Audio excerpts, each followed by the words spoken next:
Could Shakespeare have written Shakespeare's plays? Literary detectives have uncovered many facts about William Shakespeare.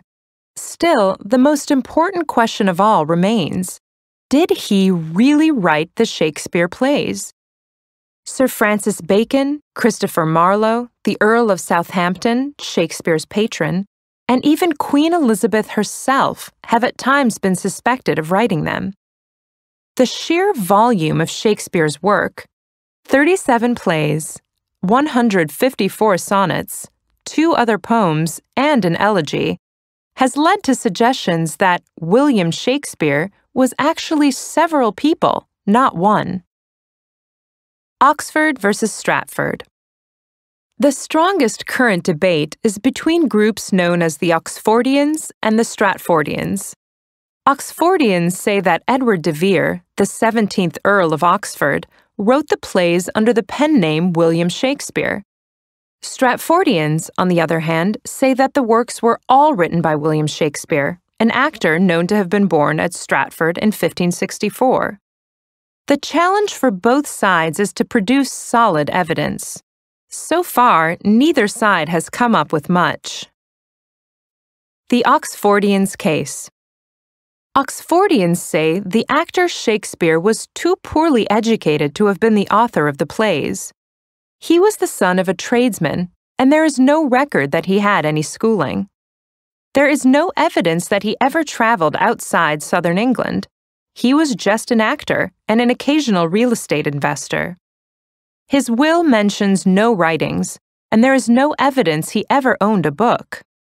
A background like that could not have been adequate for writing such brilliant plays. The life of Edward de Vere, on the other hand, was more than adequate. His education was the best money could buy. He was very familiar with England's noble families. He traveled to many of the locations important in Shakespeare's plays, including France, Scotland, and Italy.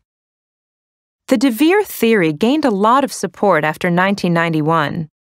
In that year, researchers began studying the handwritten notes in de Vere's copy of a 1569 edition of the Bible. About 1,000 Bible passages are underlined or otherwise marked. Nearly 25% of them match up with parts of Shakespeare's work. Probably not a coincidence, say the Oxfordians. For example, part of Act 5 in The Merchant of Venice speaks of a good deed shining out in a naughty world. One of the passages de Vere underlined in his Bible contains the phrase, "a naughty and crooked nation, among whom ye shine as lights in the world." The Stratfordians' case. Stratfordians reply, why look beyond William Shakespeare of Stratford? He was not the backward son of a lowly family, as many claim. His father was a prosperous merchant who held the town's highest office, High Bailiff. The King's New School in Stratford offered an excellent education. Although school records cannot be found, it is likely that the town's High Bailiff sent his son there.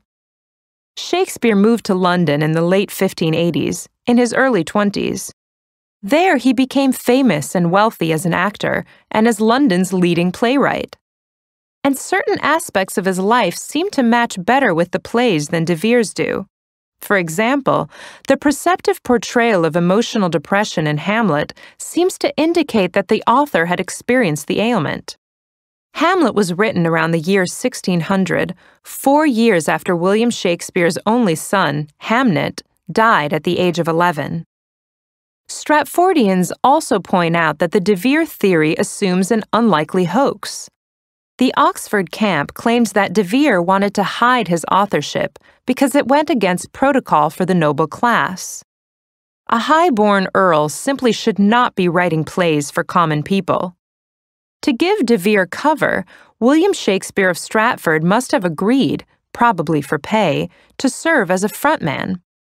The Stratfordians point out that, for this to be true, Shakespeare's many friends and acquaintances were either blind enough to be fooled by it or willing to be in on the trick. The same goes for de Vere's friends and acquaintances, including the very intelligent Queen Elizabeth. The part hardest to believe is that a plan like that could be sustained for decades without the secret being revealed. Another difficulty for the Oxfordians is that the 17th Earl of Oxford died in 1604. Many of the greatest plays were produced after this date. Macbeth, for example, dates from 1606 to 1607, and The Tempest from 1611. A great deal of careful work has confirmed these dates, and most Oxfordians reluctantly concede that De Vere's death preceded the appearance of these plays. But the Oxford camp persists in their position. They argue that De Vere wrote them before he died, and that they were brought out as needed for performance. In addition, the texts of many Shakespeare plays contain references to events after 1604. The Oxfordians say someone must have added contemporary references to make the plays look timely. Any debate centered on speculation alone will probably last a very long time. Neither side in this debate seems likely to accumulate the evidence necessary to settle the matter. As one researcher, Al Austin, summarizes the controversy, those who believe De Vere was Shakespeare must accept an improbable hoax as part of it, a conspiracy of silence involving, among others, Queen Elizabeth herself. Those who side with the Stratford man must believe in miracles.